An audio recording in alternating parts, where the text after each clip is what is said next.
5ই মে শাপলা হত্যাকাণ্ডের শহীদদের স্মরণে আয়োজিত বাংলাদেশ ইসলামী ছাত্র শিবির ঢাকার মহানগরী দক্ষিণ কর্তৃক অনুষ্ঠিত আজকে এই সভার জনাব সভাপতি, ইসলামী ছাত্র শিবিরের ঢাকা মহানগরীর দক্ষিণের সভাপতি জনাব দেওয়ার হোসেন উপস্থিত, বাংলাদেশ ইসলামী ছাত্র শিবিরের সম্মানিত কেন্দ্রীয় সভাপতি ছাত্র নেতা জনাব মহিনুল ইসলাম সরকার, সাবেক কেন্দ্রীয় সভাপতি এবং 2013 সালে 5ই মে এই ঘটনার সময় তিনি কারাবন্দী ছিলেন।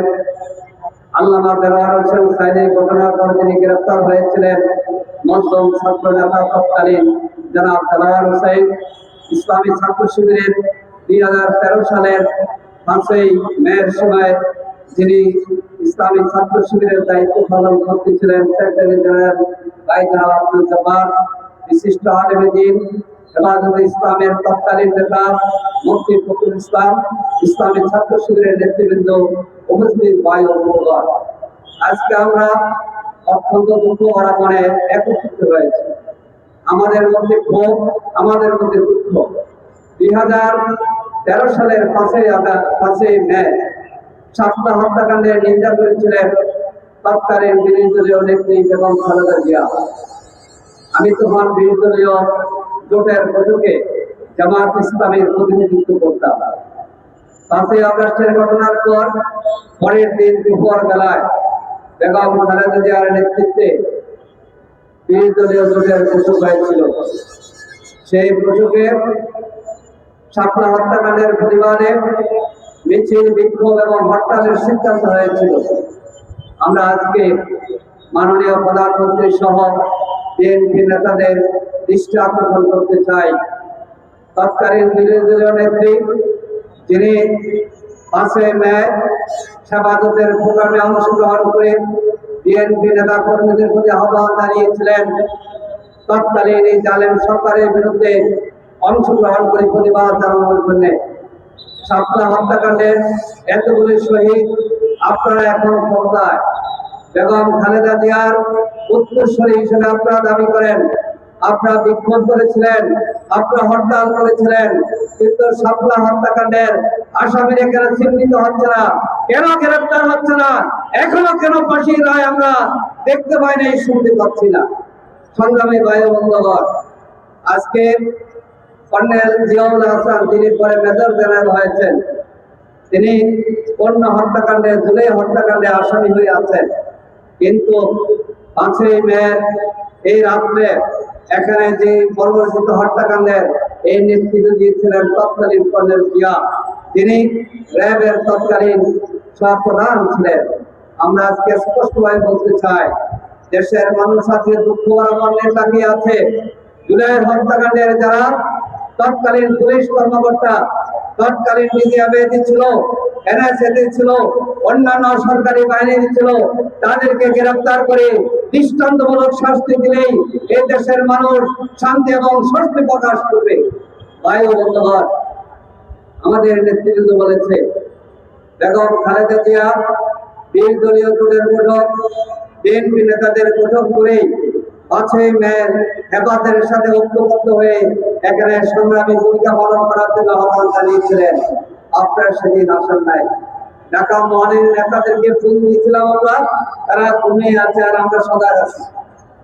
আজকে গুপ্ত বলেন, তারা বলতেছিল শিবিরের তৎকালীন কেন্দ্রীয় সভাপতি তেলাওয়ার তখন 100 মামলা নিয়ে কারাগারে, শিবিরের তৎকালীন সেক্রেটারি জেনারেল তিনি তখন পুলিশের হয়রানিতে তিনি পালিয়ে থেকেও রাজপথে ভূমিকা পালন করেছেন, সাংসদে ভূমিকা পালন করেছেন।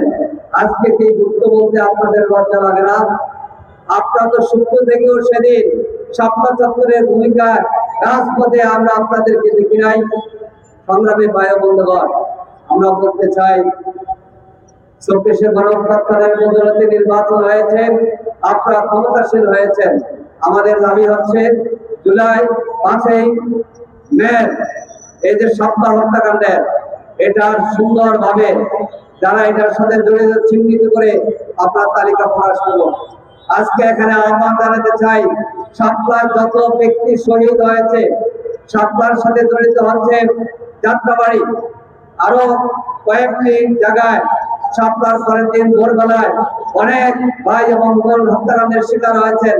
তাদের নাম ফলক দিয়ে এখানে তালিকা এখানে প্রকাশ করতে হবে, তাদের তালিকা আমরা দেখতে চাই। এখান দিয়ে হাঁটার সময় যখন আমরা দেখি 5ই মে শাপলাতে যারা শহীদ হয়েছে তাদের নামগুলো আমরা দেখতে চাই। আপনারা কি বলেন?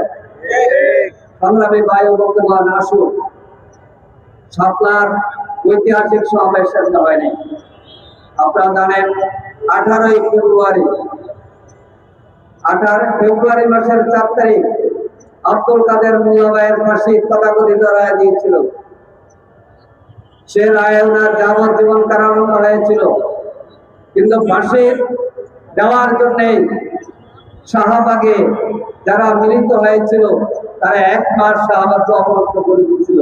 বর্তমান স্বরাষ্ট্রমন্ত্রীকে বলতে চাই, একদিনে তো শাহবাগকে মত করলেন না, 1 মাস অবরুদ্ধ করে রেখেছিল। সেই শাহবাগের মবের বিরুদ্ধে এই দেশের আলেম ওলামা হেফাজতে ইসলামের নামে এই শাপলাতে 4 এপ্রিল একত্রিত হয়েছিল। 4 এপ্রিল একত্রিত হওয়ার পরে 1 মাস পরে কর্মসূচি দিয়েছেন 5ই মে। এখন আপনারা জানেন, এই বিএনপির সাথে যারা আজকে বামপন্থীরা মিলে কাজ করছে, তারা সেদিন 4 মে রাত 3 থেকে হরতাল ডেকেছিল। কোনদিন মানুষ রাত্রে হরতাল ডাকে, বিকেলে হরতাল ডাকে? 2013 সালের মে মাসের 3 তারিখ আর এপ্রিল মাসের 3 তারিখ 4 তারিখ হরতাল ডেকেছিল সাংস্কৃতিক প্রতিযোগিতার নামে।